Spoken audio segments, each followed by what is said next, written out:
Hello, ladies and gentlemen, welcome to a hero deck and guide. I am Sylphin. We're looking at Zinx, our newest hero here to Paragon, as she was just released yesterday. Now, I played 6 games with her, and I really got to understand how she works.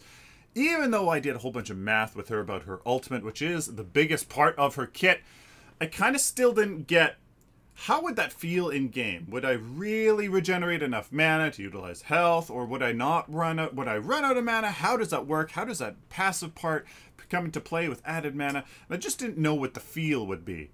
I think I got it. And oh boy, does this deck rock.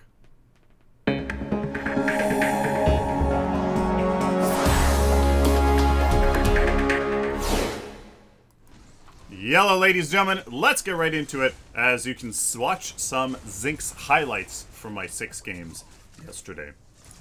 Now, let's take a look at the deck first before we go into the guide portion. This is my tank deck. Really, I don't think there'd be any other way really kind of to play her, as that's just really her thing. So there's a little bit of power in the early game. You still keep some power for the late game, and really it's just your damage comes from your kit. Happens over time, not really from any added stuff. At least that's what I have found, and what the math says. So, of course, you get the Centurion as your prime card, as you just need that tankiness with or prime. In the early game, you get your healer, the health potion, and a healer token. Abso-freaking-lutely. Then you can get your Sage's Ward, but actually don't upgrade those minor strikes. Get the Sage's Ward. And if you're being harassed a ton, you can go for the healer token, but you can actually go straight into the Fountain Spike. Yes, go straight into the Fountain Spike. That extra mana on her ultimate is actually astronomical. It's really profound. That extra mana feeds into her passive, which can feed into her active part of it, which feeds into her other abilities, and it's really, really actually impactful. It's way more impactful than I thought it would be. And that Fountain Spike, even just one of them, fully upgraded, is astronomical. Then you can get the next healer token, or the healer token you already have. Then you get the next Fountain Spike, and then you upgrade the Sage's Ward. I'm serious, it's that big of a deal. That's a lot of mana, but it really, really works. In the mid-game, you try to keep your healer tokens. You really try to keep it. Get the Cast Converter first, so maybe that can replace your health potion here. And then get your Bubble Tap. Cast Converter converts the mana, which is super easy to come by because of her passive from her ultimate. You get tons of mana, so it's basically just free healing every 45 seconds on Cast Converter. It's phenomenal. There's Cast Converter. Get that. Then get the Bubble Tap. The Bubble Tap is a, oh crap, there's a ton of damage incoming. Boop! There's a shield so that you don't drain a ton of mana basically instantly. Bubble Tap is a shield. Countess, Chimera combo, Revenant combo, blah blah blah. Anything. The Bubble Tap is an amazing boop. Basically, Countess, you did nothing. It's awesome. Then you get a Spiked Bone Plate. This combo right here, this 6 cards, is phenomenal. Absolutely phenomenal. The damage you get from Spiked Bone Plate goes a long way because carries aren't doing too much damage, and they can't really deal with your mana pool that's being fed by these 2 Mountain Spikes tremendously. This feels amazing. This mid-game deck here feels just absolutely phenomenal. Then, once you reach hero level 13, you upgrade your ultimate to level 3, and then for some reason, it changes dramatically. The 4% of, the proportional mana regen you get at a 4% to whatever, for some reason, it's a huge jump. It's a huge power spike, and all of a sudden, you need a ton of health, well, a fair amount of health, and a lot of damage mitigation in order so that your mana bar just doesn't go... Actually, your health bar, sorry, the opposite way. Your health bar doesn't just go because... Your ultimate becomes much more efficient at level 3. It becomes tremendously efficient. So all of a sudden, you actually have a lot of mana. At level 13, at hero level 13, all of a sudden, you have actually a lot of mana. So you trade those Phantom Spikes for a Thermobond or a Tuned Barrier. Those are options. Thermobond if there's tons of stuns, Tuned Barrier if not. And then a Madspore Sash or a Barrier of Will. Obviously, the Spiked Bone Plate should go in one of these passive slots, and one of the Fountain Spikes should go in one of these active slots. just pay attention to that. The Barrier of Will, if your support doesn't have one, for some strange reason. But usually you end up going for the Mad Sport Sash. That Radiate, because you're just the most tanky hero on the face of the earth, the Mad Sport Sash goes a long way. Yeah, that's a lot of guard, but you take a lot of sustained damage. Thermobond, again, is absolutely fantastic for some sustain, for health back, or the Toon Barrier. There you go. So it's just an amazing deck. I love tweaking it. I tried lots of armor in the early game. That didn't work. I tried lots of power. You just weren't tanky enough. You didn't have mana.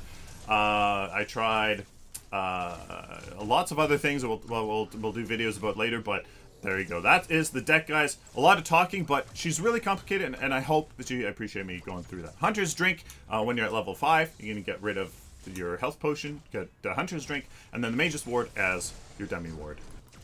So first we'll start off by talking about why do you pick Zinx. Now Zinx is a phenomenal sustain hero with crazy tank ability. Now, with that said, you need a friendly team that can follow up with Zinx's kind of harass, going after the backline, targeting the enemy carry or high priority target, and just being that first person in the fight that the enemy's like, it's a Zinx, ah!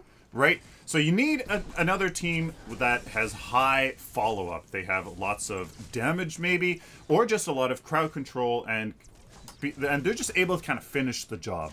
That's why you pick Zinx. Now, another thing we need to talk about is what lane do you go in with Zinx? And to be honest with you, I found tremendous success in the mid lane. Yes, in the mid lane. Why in the mid lane? Simply because when you're in the off lane, without her ultimate, she really, really struggles. I'll just be honest with you, she really struggles. In my games, even when my opponents weren't heavily, you know, on my heels and harassing me, I still couldn't really do much. I reached level 5. After my tower was down, no matter what I tried, even without not dying, being by my minions, the tower was down, or I got my ultimate, and they still got the tower down anyways. There wasn't really much I could do. So I was then stuck in my lane, farming up. I would either rotate to, you know, to lane swap and farm up, but I was never able to be in these team fights. Maybe that's my own problem with rotations, but I was always late to team fights. Even if I rotated early, my farm would be down, and etc, etc. I was always not really there if I was in the off lane. In the mid lane, however, you kind of solve all that. You get your ultimate pretty much right when you need it. You're easily able to rotate before your ultimate because you have a stun and you have good damage and an AoE ability. Your ultimate doesn't really provide a, okay, now I can gank, I'm the Countess, I finally have my ultimate, right? You can gank before and you're just as effective. When you get your ultimate, obviously, you can tank and stuff like that, but the mid lane felt so much better. You were way more central, you were able to rotate much more easily, be a part of team fights or little skirmishes, and be a tanky presence for your team. It felt much, much better to be in the mid lane, at least in my 6 games that I played with her.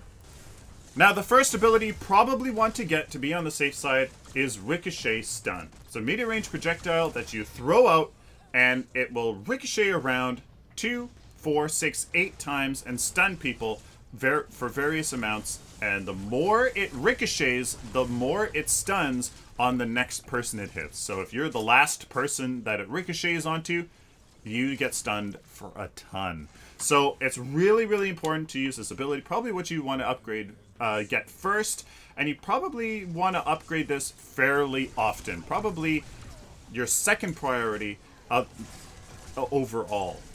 It's really hard to land. It's phenomenally hard to land. It's very small. It's very precise. But it's really hard to land, just to be honest with you. So practice hitting this Ricochet Stun, maybe hitting some minions, or just in a bot game, you gotta really practice hitting this because it's really hard. This is actually one of her more important abilities. Yes, her ultimate kind of defines her entire role, but Ricochet Stun is the one that you're thinking, when do I need to use my stun? Who do I need to interrupt? what is a key moment, like a Grux going into a smash and grab, you just know he's going to use it to disrupt your entire team and the flow of the engagement. Nope, you can use it then. Ricochet Stun's actually probably her more important ability, to just being honest with you. You can disrupt people, so pay attention. When do I use that stun? To use it at the appropriate time to disrupt the flow of the enemy combo and kind of turn the tide of battle. The next ability you're probably going to get is Kitty Claws if the enemy isn't really hard pushing your lane and you need wave clear. Kitty Claws, when you toggle it, your basic attacks will turn into a normal basic attack plus a dot that is applied and deals damage over time. The dot can stack, so the more times you land your basic attacks on the enemy, the more damage it will do over time. And it's actually phenomenal.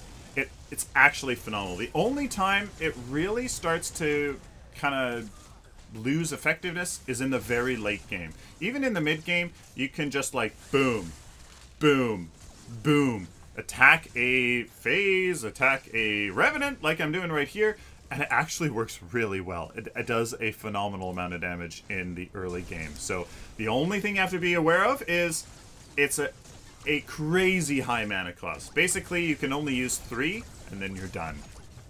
3 shots and then you're done. It's a crazy high mana cost. So unless you're really high hero level or you have a crap ton of mana on your Zinx, you gotta be careful. Kitty Claws, don't use it until you are securing kills. That's another thing. Kitty Claws really is only meant for, I'm in the engagement, I'm using my mana, my ultimate to absorb damage and be tanky, and then once you're at the end, you're like, this person's getting focused down, they need a little bit extra DPS, let's put on our Kitty Claws and go to town. Don't open up with Kitty Claws, or maybe sometimes you can, to maybe kind of be like, this target we need to kill, and here's some damage on this target, but be very careful. Very, very careful with Kitty Claws. Only put it on when you know you can finish a kill, or you know, you just need to reduce their health so they start thinking about retreating. They're very key times. That's when you need to use Kitty Claws. Don't use it all the time. The next ability you want to get before Kitty Claws, or as a second ability if they're really hard pushing your lane, is Bad Medicine. Zinx charges her weapon for a maximum of 0.75 seconds, so 3/4 of a second. It really doesn't take that long.